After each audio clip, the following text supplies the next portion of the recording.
Right circle, Fawcett, he'll shoot, scores! Give him 10 on the season. It's deflected home by Zach Moore. In the Regina zone, Ashton Brown off the boards, back out to center. Little deep by Lansford, one-on-one. Into the slot, he shoots, scores! What a talent!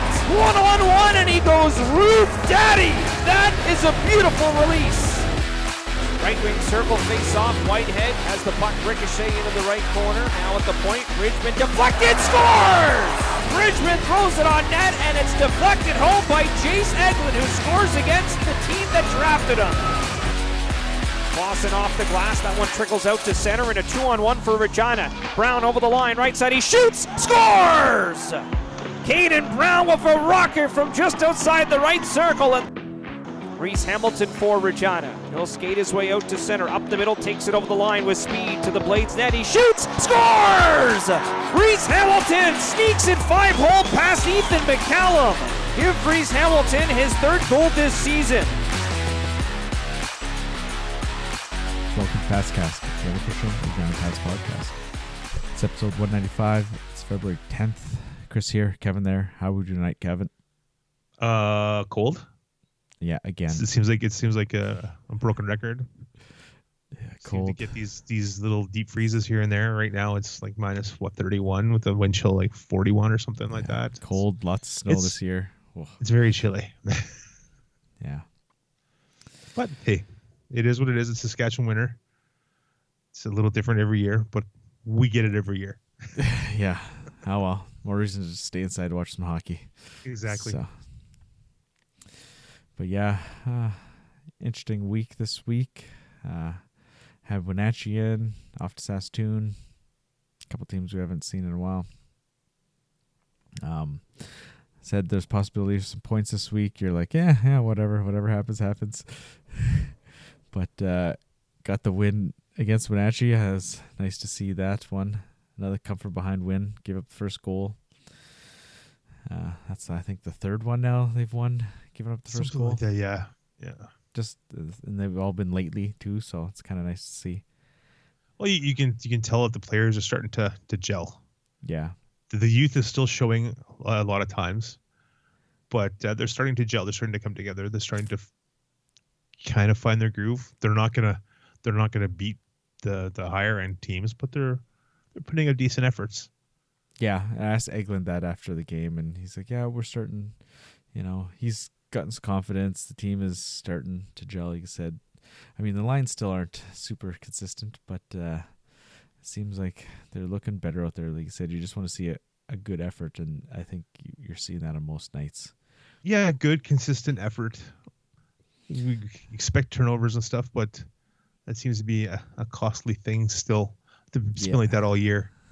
Yeah. Cough ups and stuff like that. And the Saskatoon game was kind of some missed assignments. Some guys, not to jump ahead of that game, but some guys wide open in that game, unfortunately. But yeah, it's been like that for the last few years. Not even just the last couple of years. It's been like that for the last few years.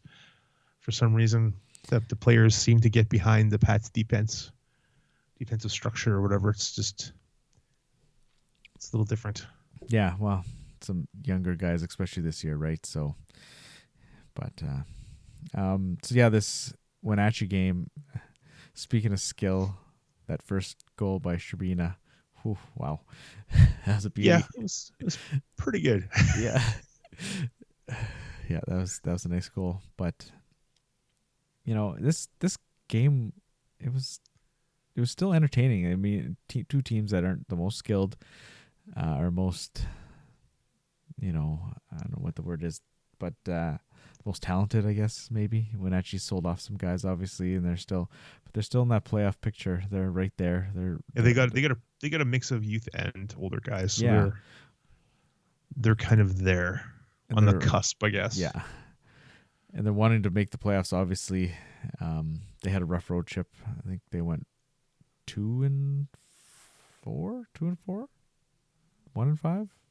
Can't remember. We were talking about that. They beat Moose Jaw for sure, so 1. And then where did they go after Regina? I don't know, but can't remember. But had a little bit of a rough trip. But they were decent though. Like they're still a half decent team. You never know what to expect from these teams that you only see once every 2 years. Yeah, exactly. Right. You can watch them on WHL live, and then you watch them live. It's totally different. Yeah, exactly. But yeah, they had a young guy in their lineup who actually, you noticed, Boston Tate, a local kid, and he played a lot.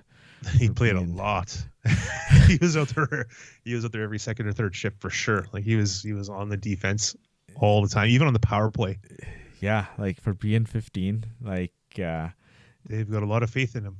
Yeah, you notice him right away. He's a big guy wearing the cage, and you're like, okay, yeah. And the name rung a bell, and I was like, yeah, man, that name kind of sounds familiar. And sure enough, he's playing Pat C's. Yeah. They say he's from Estevan. I don't know where he was born or whatever, but he was playing Estevan last year. He's local. He's a local guy. Local guy. And yeah, he played a lot, and he looked good. Like he didn't look 15. He didn't. No. I mean, you take the bubble off, you couldn't have told me anything different. No, he would have looked like a normal player. Yeah. Yeah. I mean, 6'1", it's hard. He blends in at 6'1", right? He's not okay. Yeah. He's a small kid, small 15-year-old kid, but being a defenseman, you gotta be big. Wenatchee's got a couple big defensemen too. Former Pat prospect Dumphy and McCloskey. Yeah, another McCloskey. They're big boys. A Pat's legend there, Brendan Dumphy. But yeah, they stood out there in that aspect. But I thought the Pats had a pretty solid game. It was one of their better games in a very long time. Yeah. They had a solid first period, couldn't score, but then they break the ice in the second period there. The more goal, I think it just went off him on the power play, just hit him, I think. Yeah, I think so. Scored twice on 4 shots in the second period. Yeah. But the Lancert goal, that was a nice shot. Yes. Comes in kind of just one-on-one over the blue line and just snipes it kind of top corner-ish. Yeah. So that was real nice. I don't remember the second Sherbina goal on the power play, but it wasn't as obviously as memorable as this first one. But and then Egeland, man, he was wide open in front of the net.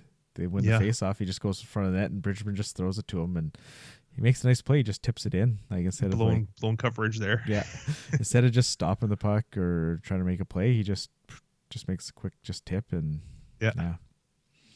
So that was nice to see him get another one. He's really come along. Like we've mentioned him quite a bit lately. So he's starting to really pick up the WHL game. Yeah, for sure. And then Panelakis, a backhander from like his own end. Yeah, from the face-off circle. Yeah. Finishes off the Zach trick. Yeah. All three Zachs scored for the Pats. Yeah. That's kind of interesting, kind of neat.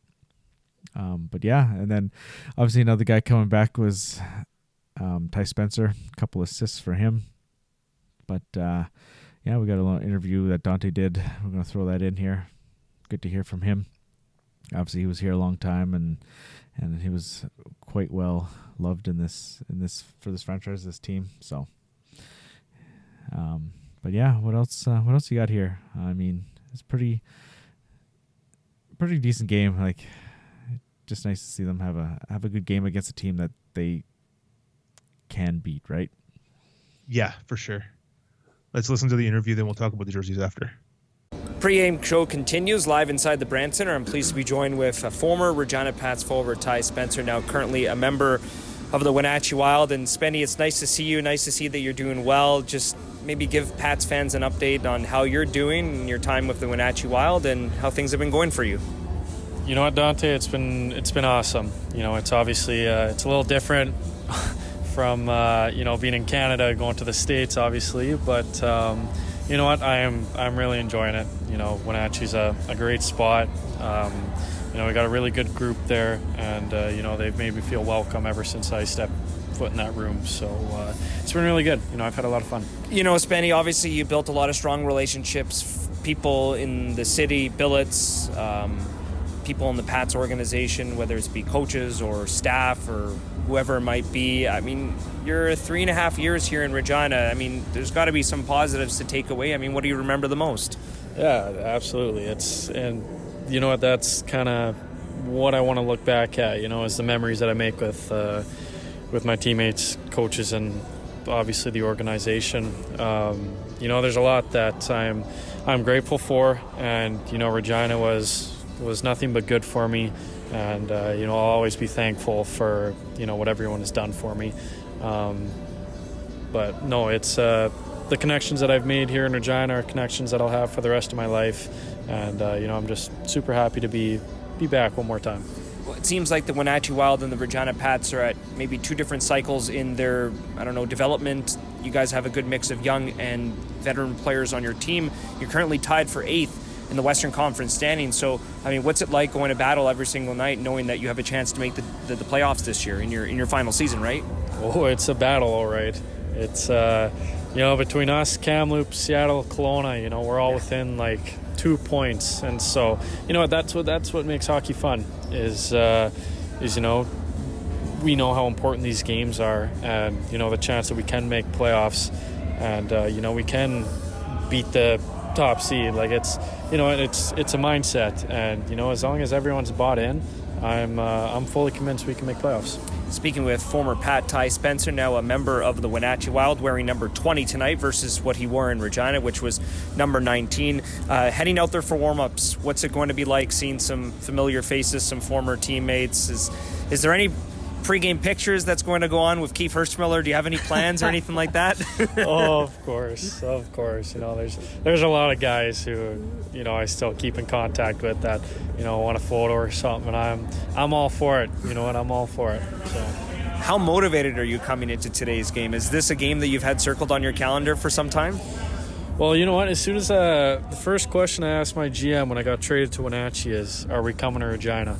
And, when I heard the yes and that we were the only U.S. team that still has to come on their Sask swing, I kind of got goosebumps. I was already looking at that schedule and looking at that day that I'd be back. And, now that it's that day, I couldn't be more excited. What was it like for you to go into Saskatoon and score a goal in a rink that you would have gone to games going up?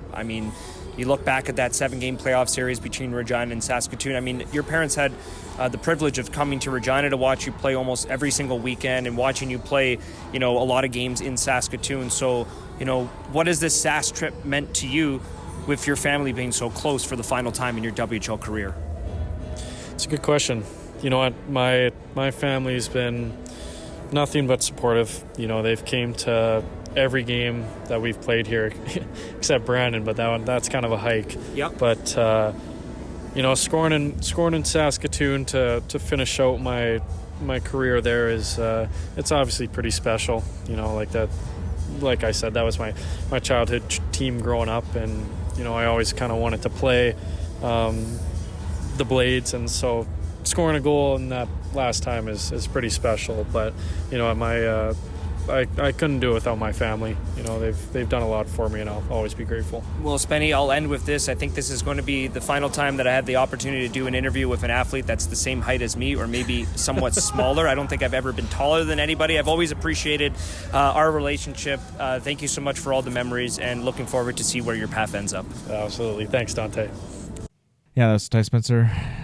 Good little interview there. Good to hear from him. He sounds like he's grown up a little bit since we talked to him. He sounds a lot older. He sounds like a legit veteran now, not just a shy young guy who talked to us. He's talking to Dante though too. He's more comfortable with Dante, obviously. Yeah, but he sounds a little more mature, like a little older. Yeah. Which is kind of cool. Yeah, so it's cool to hear from him. Yeah, definitely.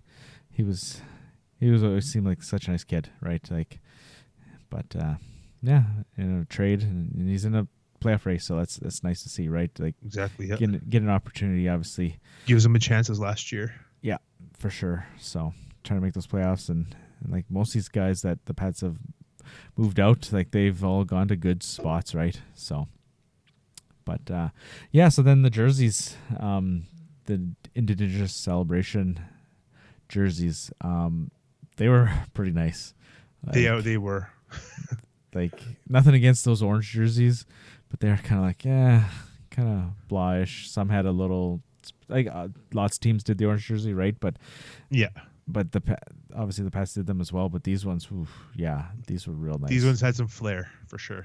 Yeah, I like the so they got the whole kind of jersey with the star logo, and then even the numbers in the back. Like the number in the back really stood out to me, like how they did it, the design in the numbers as well. Like yeah, for sure, the star blanket design. Yeah, I really like them. I didn't They're bid very on nice. them. They were a little bit rich for my blood. Yeah, they all went for over $500. So, but that's good. That's good. Good to see that people are interested in them, and obviously it's going to a good cause. And obviously, I think they'll probably do it again. I think they've had their partnership with the George Gordon First Nation for a while now, and this kind of just takes it to another level, I think. Yeah, from the sounds of it, they've got a couple of the designs up their sleeve. So okay, yeah, we'll see for the future. Yeah, definitely. But yeah, if they're like this, that's awesome. So they're very nice, very nice. Yeah, definitely. But like I said, they're a little bit rich for my blood, so I couldn't afford it. Yeah, not this time. I know. I bought one of the white alternates, and they didn't go for nearly as much as these, or even the Ninja Turtle ones. The Ninja Turtle ones went for some decent coin too. People like the Ninja Turtles too, man. No, I know. So did I. I was like, I was keeping an eye on them. Not a boring old Pats jersey. Yeah, for sure. They want the flair, the one-offs, I guess. Yeah, no, for sure. Not a traditionalist like you. No, well, the white ones are new, right? So yeah, that's why I was. It's a team jersey, traditionalist. Yeah. It's the white one. The whites were first time they were available, so I jumped on one. But yeah, anything else from that night in as a whole? It was nice to see CBC coming out doing a little bit of media. Yeah, there was a few people there talking after the game. It was nice to see an actual media scrum. Yeah, some people. Even though you asked before. 90% of the questions of Egland and Brad, so yeah, obviously I did the hockey stuff, and then they did the Indigenous stuff. So yeah, I mean, but yeah, it was good to see some other people there for once. Yeah, it was nice to see an actual scrum. Yeah. Off to Saskatoon on Saturday night. Not the greatest start to the game. It was an interesting start. Yeah. It sucked that there was no away audio, so we couldn't hear Dante. But got to listen to Les. Les was pretty good. Yeah, but first 5 minutes. 3 goals in the first 4:18. It's like, oh my God, what's going to happen here? I know. I was like, woof, this could get ugly, right? The Pats can't play the pond hockey or the fire wagon hockey, so it's like, got to settle things down. But yeah, they kind of, it's 4-1 after or 3-1 after the first, and then you give up a couple in the second, and it was kind of seemed kind of lost there. And it was a very, very steep hill to try to climb. Yeah, and then right at this end of the second period, Deschamps takes the major penalty, but they get through that 5 minutes. I don't know if that was a turning point. I mean, obviously they scored a couple goals right after that. Yeah. But it was too much of a hill to climb, like I said. Yeah. Made it respectable. Yeah, 5-3. 5-3, not terrible, but yeah. Just couldn't find that fourth one, and then, if you get the fourth one, okay, you pull the goalie at the end of the game. Yeah. But yeah. Couldn't quite get there. It was not to be. But yeah, like I said earlier, like those first 2 goals, guys wide open in front of the net, and there's nothing Huey could have done to stop those. And then the third goal, the Matthews goal, it was kind of like he just chipped it over his shoulder. Like it was kind of a weird it's kind of a weird goal, but I mean, yeah. I don't remember the fourth goal. The fifth goal, again, a guy was kind of open in the slot, passed right from the sideboards and sniped it. So I don't want to say Huey was hung out to dry, but man, he had some tough looks there. Oh yeah, for sure. He did. He's did pretty well otherwise, though. Yeah, and I can't really blame him for much. Yeah. No, and it wasn't a bad game per se. It's not like Saskatoon was running him into the ground or anything, but I'm sure quite a few people probably got close to turning it off when it was 5-1. Yeah, I was up way past midnight watching this game because I didn't watch it live. I watched it on the replay, but you're like, oh, the third was decent, so I was like, okay, I'll stick with it. Because I didn't look at the score. I didn't know the score or anything. I was out. I stayed off my phone and just kind of just threw the game on and watched it when I got home. So Hamilton scored a pretty decent goal. Well, Yeah. the goal itself wasn't great, but he kind of snuck through, but him got going the shot end. off, and Yeah. McCallum couldn't squeeze the pads, but it's nice to see Hamilton get going. Yeah, Just how needs long to has it been? continue. It's been a while. It was quite a few games, like I think it was like 17 games or something like that. So Yeah, get off the schneid and yeah. We've noticed he hasn't really played a ton. I don't know, on the power play. It seems like Pranich is out there first, and McNutt's been on there a lot of power play time. So I don't know.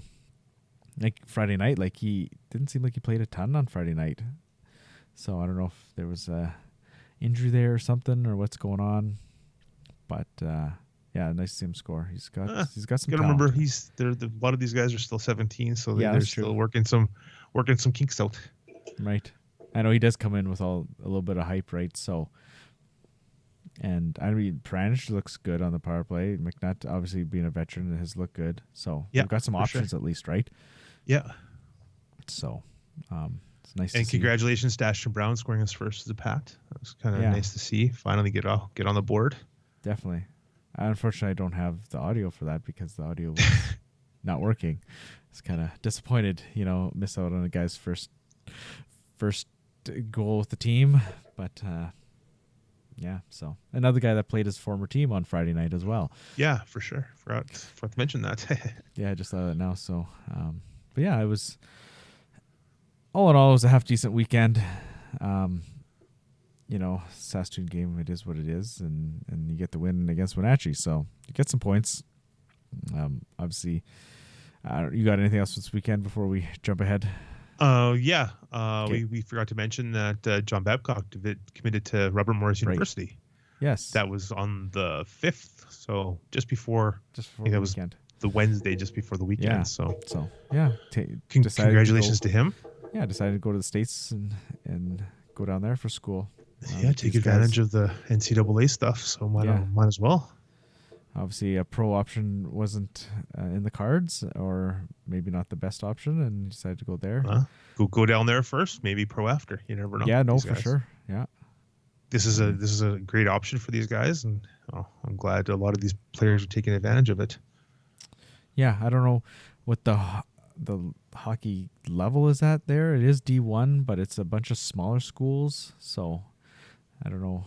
I'm not saying it's bad hockey. I don't know what it's like. It's not top tier Division 1. It's not like a big. But it's classified as D1. Yeah, for sure. We looked at the teams that were in, or the schools that are in that in his conference, and it's definitely some smaller schools. That's for sure. Just a mishmash of different schools out that way. Yeah, it's not your big names like your Michigans or Penn States and stuff like that, and Boston colleges. Those are much bigger schools, so the level may not be quite as good as that stuff. But I mean, I'm not saying it's bad, but hey, it's a good option for him. Go down there for sure. So why not take advantage of it? Go down if you can. Go for it. Definitely. So I don't know how it works, if he's getting a scholarship or he's using his WHL scholarship there. I don't know. I wonder how all this stuff is working. Like how many guys are actually getting a scholarship that are committing down there, right? Yeah, just because he committed to a school doesn't mean you're getting a scholarship from them, right? So. And the fact that he's 20, how many has he been taking university classes? We should ask him that when we have a chance to talk to him before the end of the season. We talk to him again, yeah, for sure.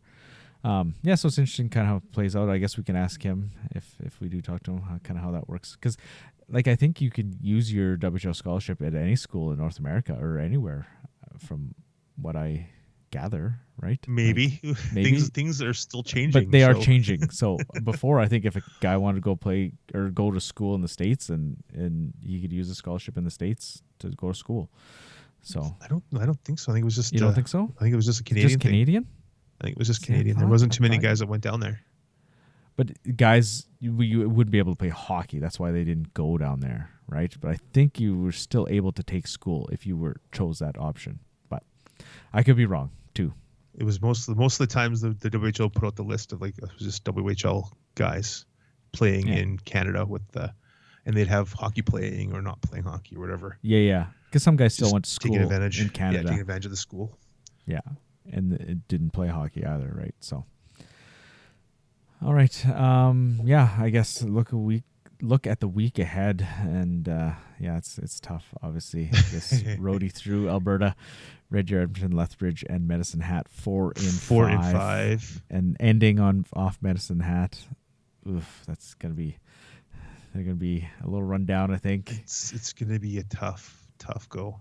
Yeah, they're legitly. I think their only chance is Red Deer. Tuesday against Red Deer. Fresh legs.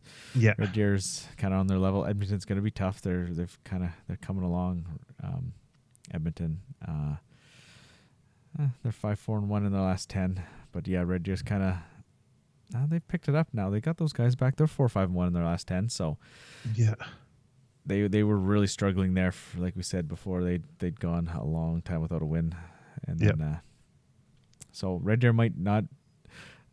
But out of the easiest, four, yes. Out of the four, they're probably the most on par with the Pats. Yeah. So, yeah, it's going to be a tough week, I think. That's for sure. What else? Especially ending against Lethbridge, Medicine Hat back-to-back Friday, Saturday. Yeah. Lethbridge, I don't know. Maybe Lethbridge is going to play a different game against them. Not that they played bad against Regina, but it just seemed like Regina was playing with them last time. So, see what happens this time. And then Medicine Hat. Yeah, well. To end the trip. Yeah, I don't even want to think about what that's going to be like. But, yeah, I don't want to predict that one. No. Yeah, we should move on to this interview. Julien Maze.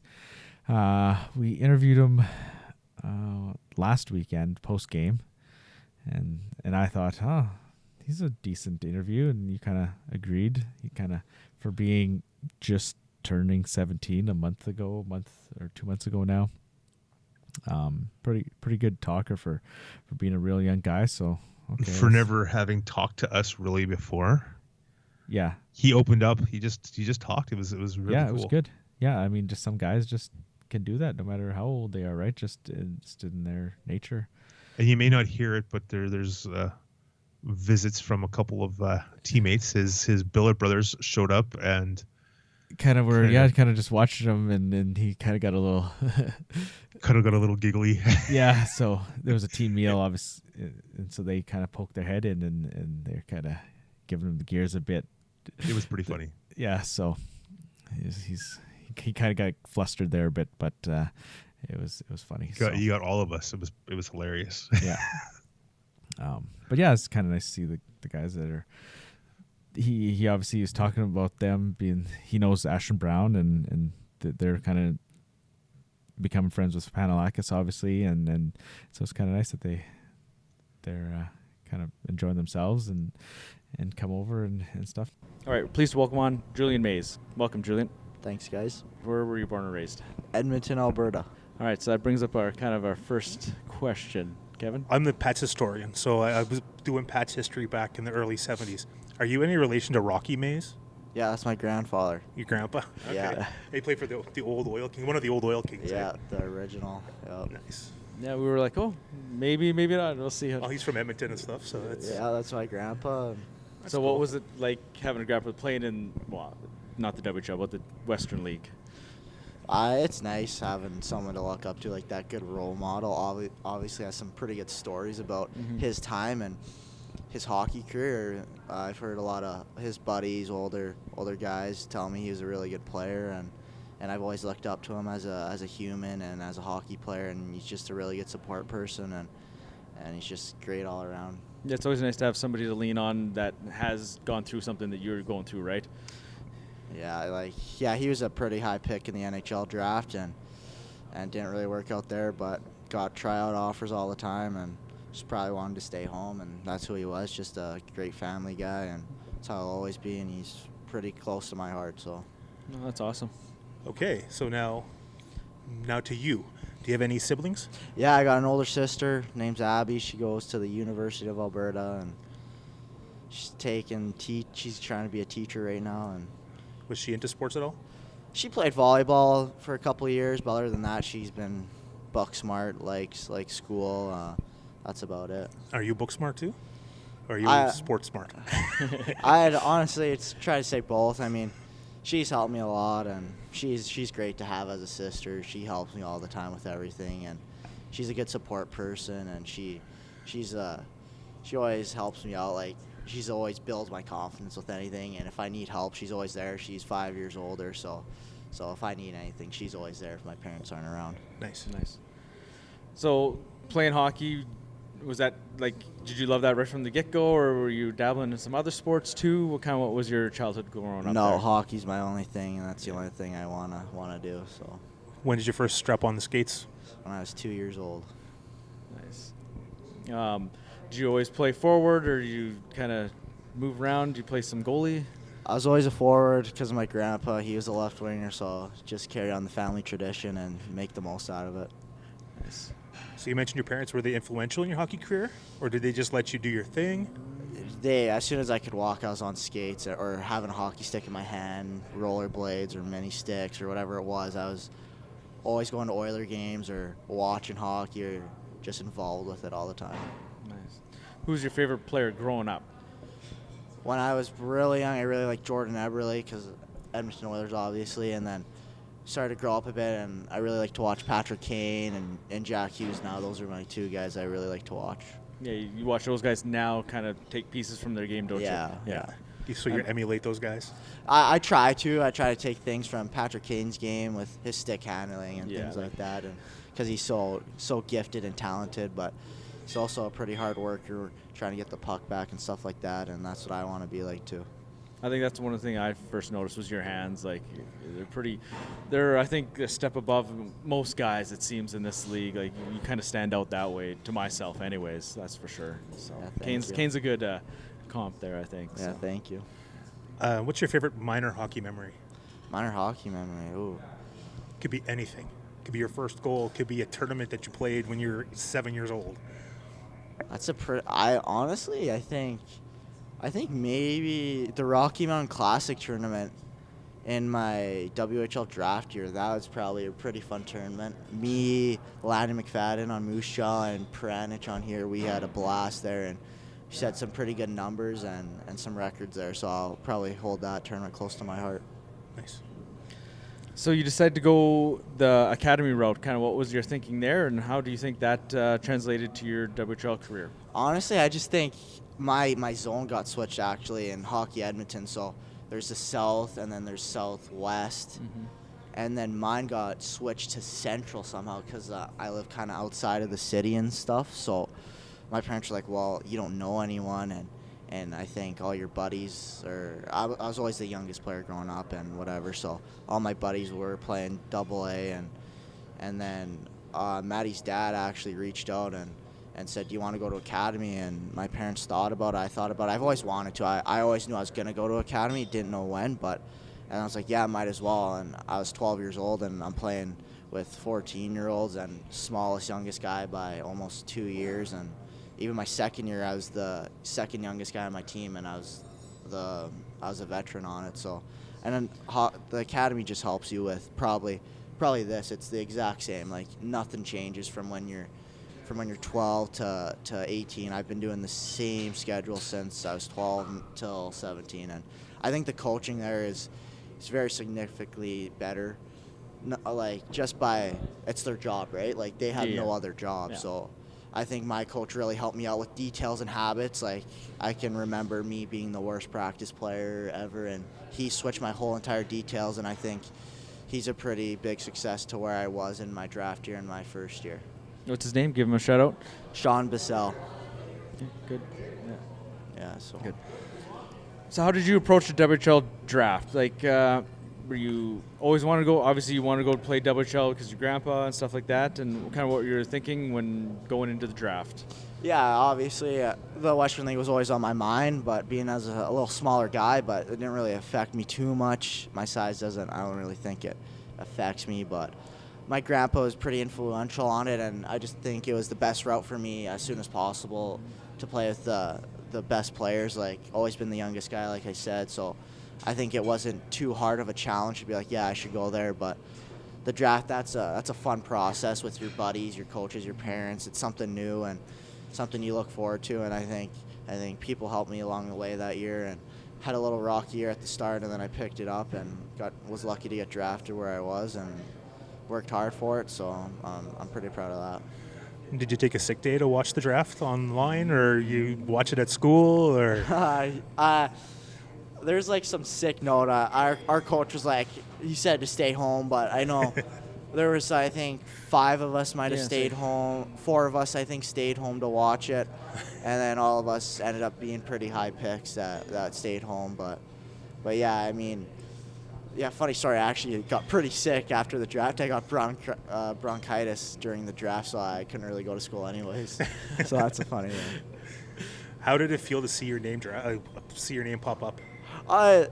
Ups and downs. Like, as my agent said, he's like, you're gonna think you might go there, you might think you'll go earlier, later, and you don't know. Like, the team you talk to a lot, and like I talked to Regina a lot, and I wasn't sure if I was going there to another team, and then I knew I was gonna go. Then Everett had their pick, and I was like, oh, I might be going here. And then my dad was actually watching it on the phone because it was ahead of the TV. Oh, yeah. And then he just started smiling and tucking his face, and I was like, oh wow, that's pretty cool. My name popped up, and yeah, I haven't looked back since. What were your initial thoughts of Everett? I've talked to him lots. Mike Frazier was he did his homework on me, and he was very, very helpful with me getting there, and he was very, very high on me, and he really wanted me to go there, and he made the pick. And other than that, I haven't looked back, and it was a great spot for me. Learned a lot, and then just Regina, it's just here now. So what were your thoughts maybe off ice going to Everett? You know, transitioning school there and billet life, and your late birthday, like you said, you're going down there 15, and to live. I mean, you did make your debut at 14 earlier this season before. So what were kind of thoughts around that stuff? Yeah, obviously it was an eye opener for sure. I was a little like immature because I was so new to it. Like always being like the youngest player, but always being the oldest guy on the team. Like I've been there the longest, and there was brand new day one, and I remember going there and seeing all the bigger players and seeing all the big names like Jackson Berezowski, Ben Hemmerling, Owen Zellweger, Austin Roost, and hanging out with my little gang that I had, the young guys like Jesse Heslop, and we experienced the camp, and it was difficult for your first year, right? Like you don't know what to expect, you don't know ice time, and it's hard if you're a little skill guy, I'd say, that you want to play and you want to be the best and you want to compete, and it's tough when you don't really play because your team's so good and all those players. But yeah, I didn't play as much as my 15, 16 year, but I learned a lot from the other guys that I watched. What was it like making your debut at 14?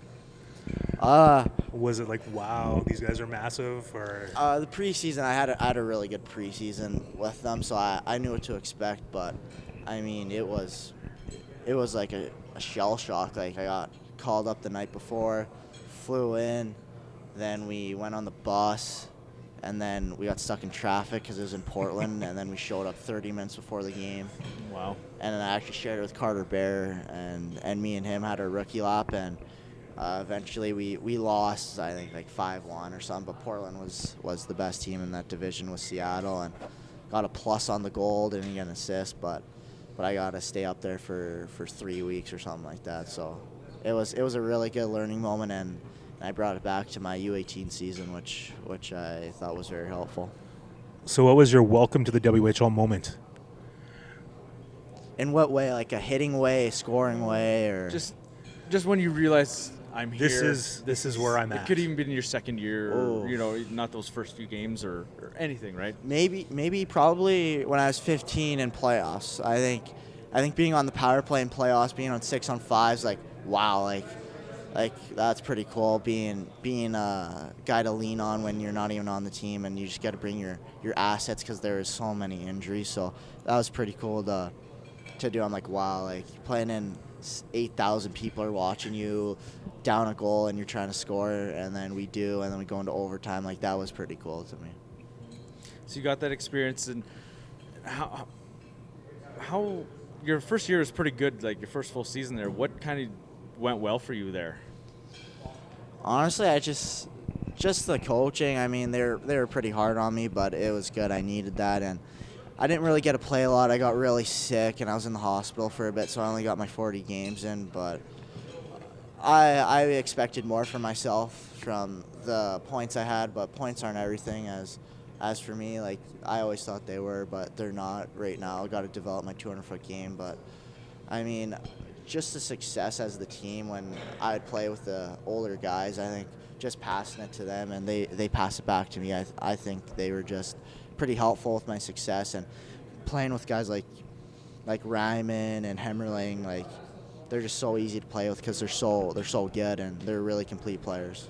What was it like playing in front of the crowds down there in the States?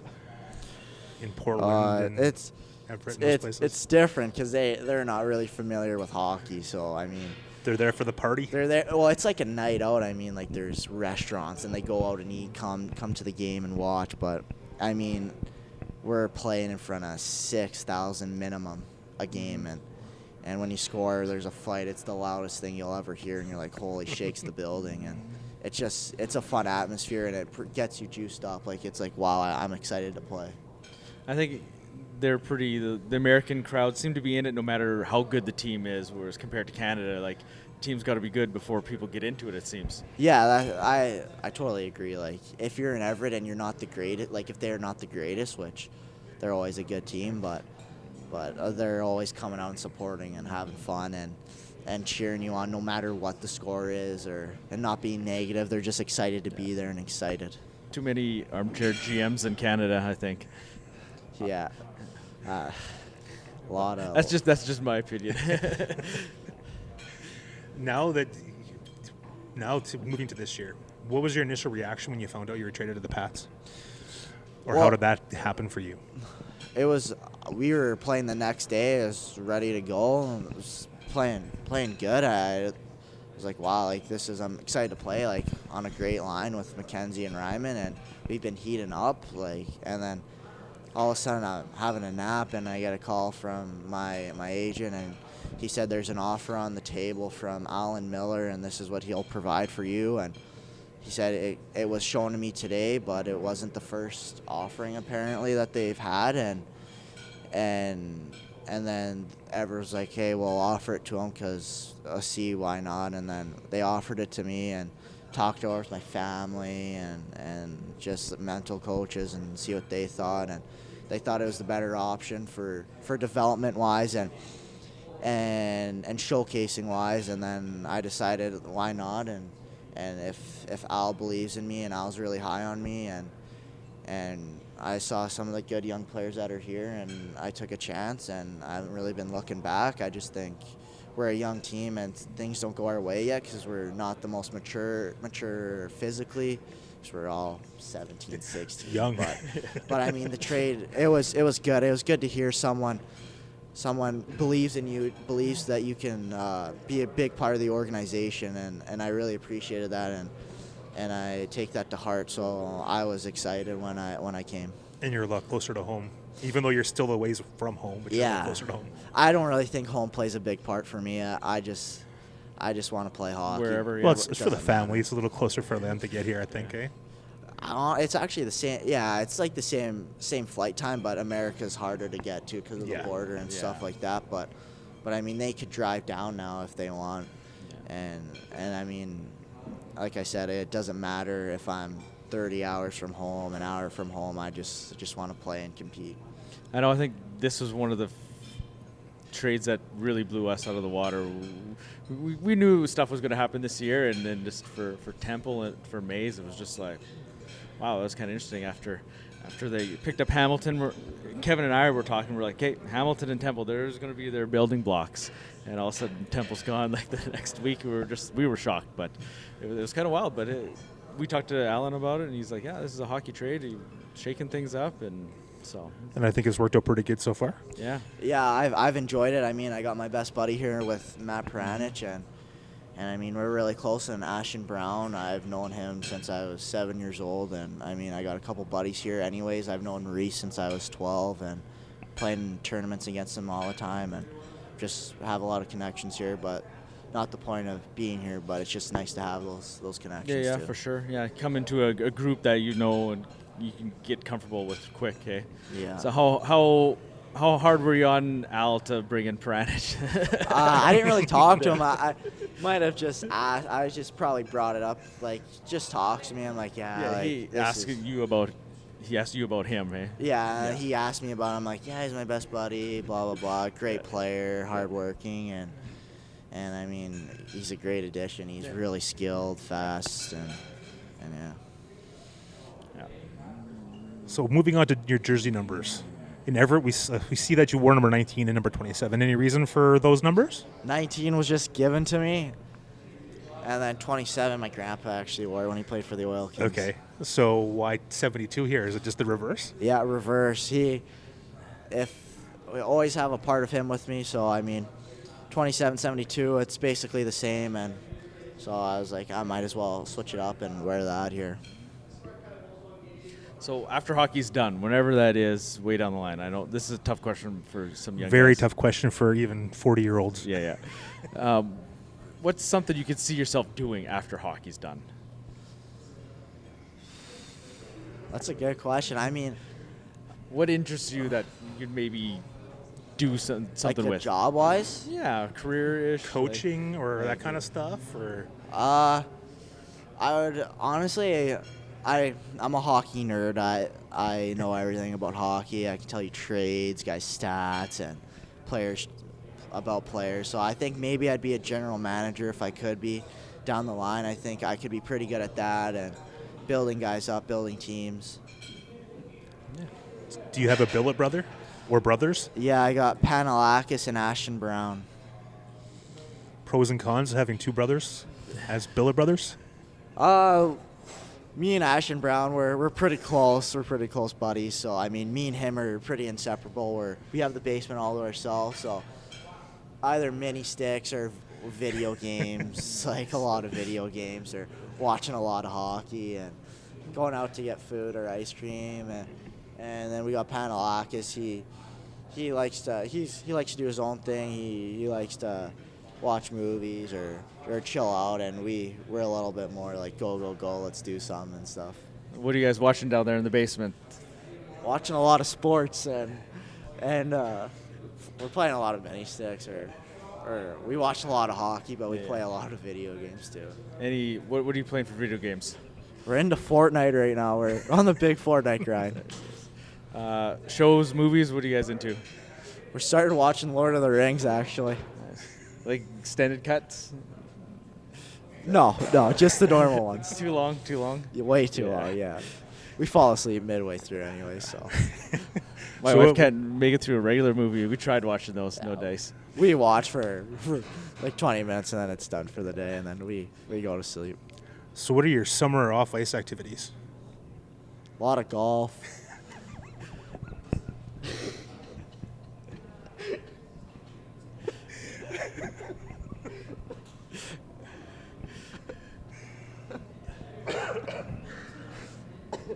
A lot of golf.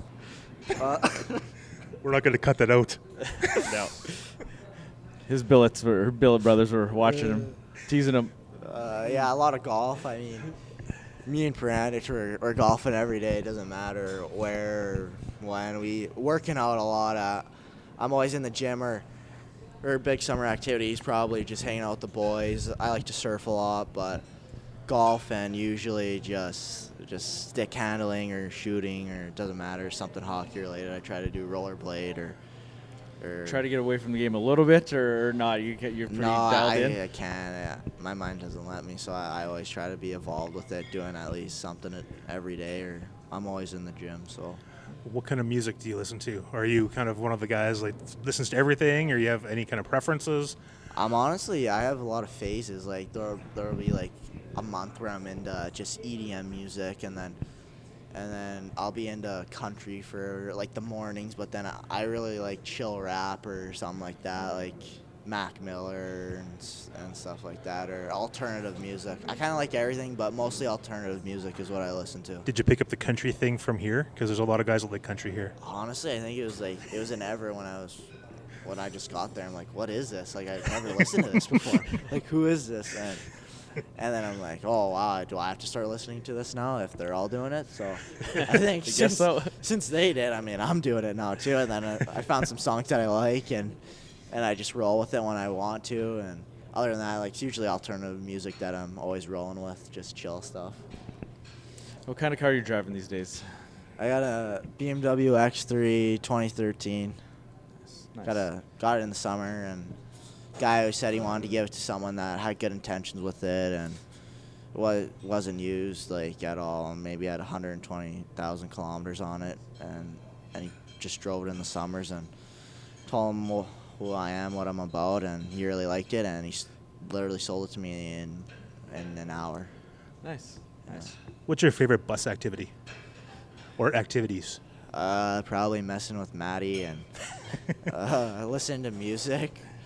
Or just doing something to bug that guy for sure.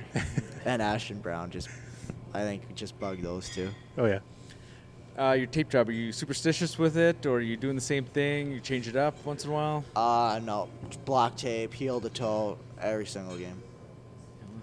You retape every game? Not like some of these guys? I have this weird glass blade that I was given, and I'm not really a fan of it because they couldn't make the curve that I use. So the tape falls off extremely easily, so I have to overlap it. So what I started to do, I'm like, hey, I'm just taping every stick. So then now I use every stick every game. So I have 3 sticks. I switch it every period.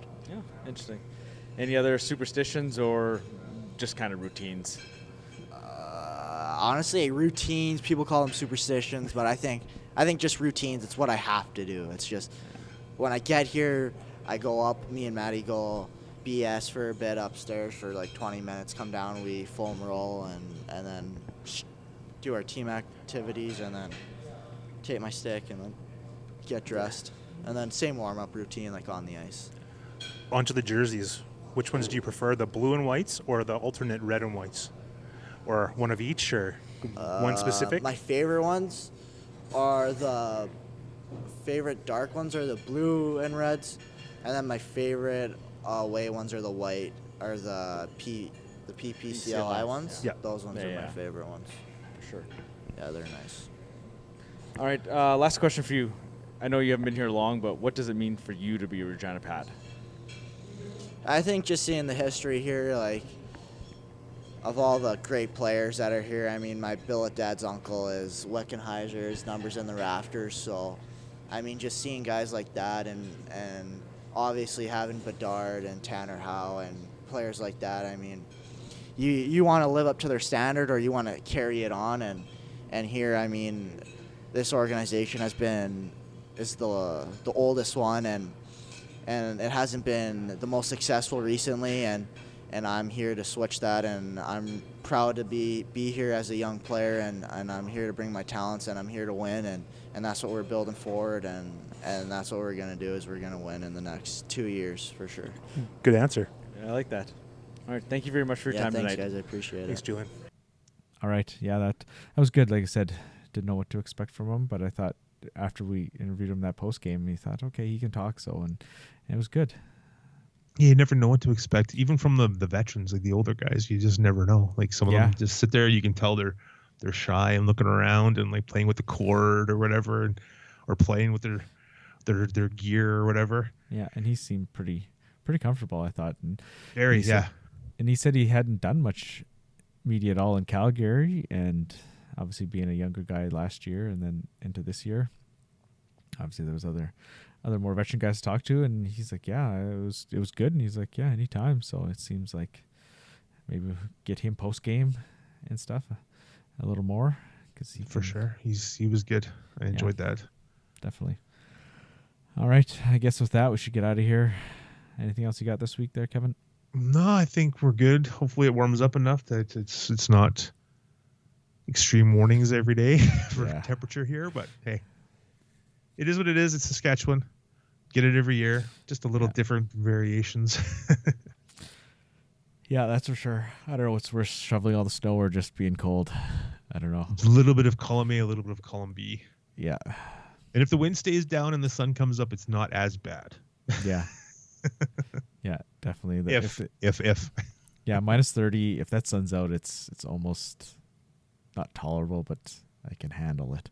It's way more tolerable than minus 30 dingy, overcast with a little bit of breeze. Yeah.